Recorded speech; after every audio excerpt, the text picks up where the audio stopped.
Tala Fou se whapoponga o tala mai Ausetalia a le Radio Samoa.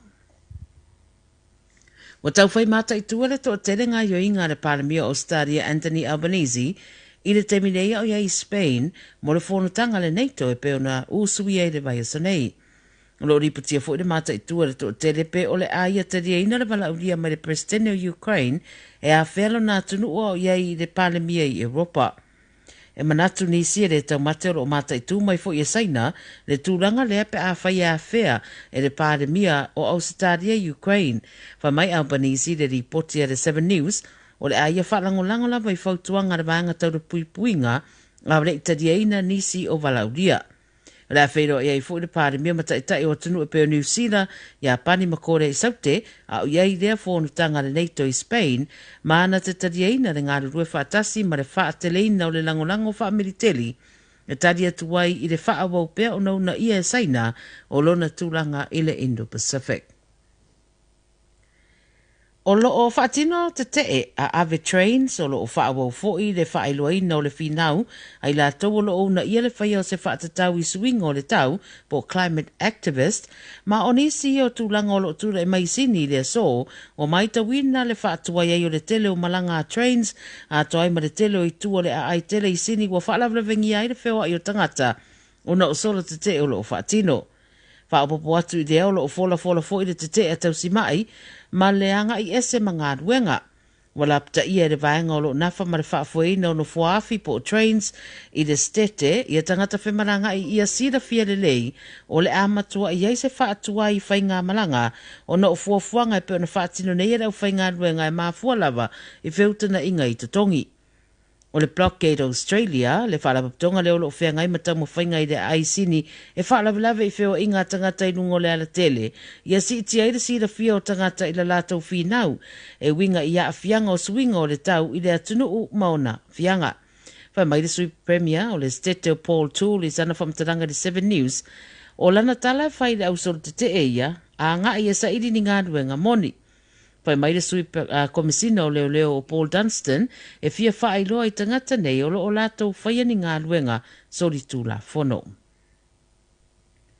O whaelo mai se ripoti la tamai o lea na whanaina e le tangata e le pōna pō I le tuisi sifo sini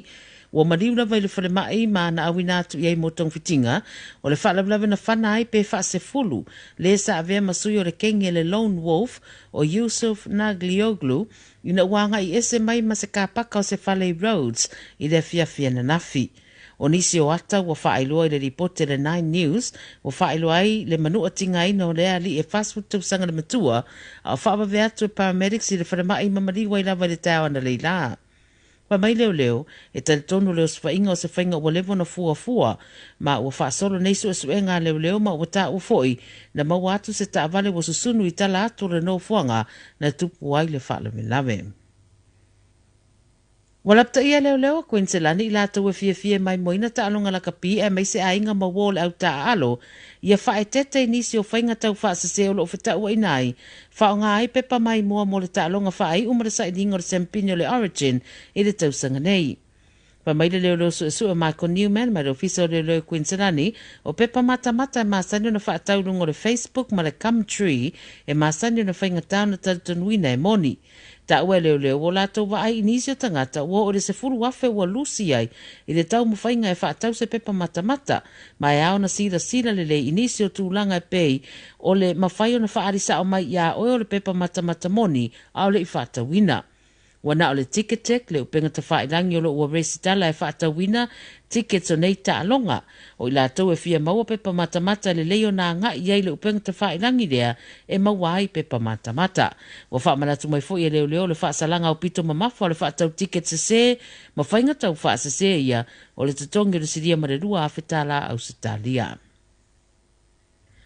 Ma le tala murumura o whaawau tong fitinga se tamaititi na awhia se whalarewe tau ta avale le amatanga le vasanei I le tu isi for Victoria na wheto a yeini ta avale se lua. Whai mai o le whalarewe na tupu le whetaula I ngā alai Finch ma Queenhouse Road I Bunkers Hill I Ballarat. Whai mai o lea whalarewe o mali waise tina ma sa o i o se pase se to tono leisi ta avale na awhia I le no whanga na tupu I le whalarewe na mali wai lava.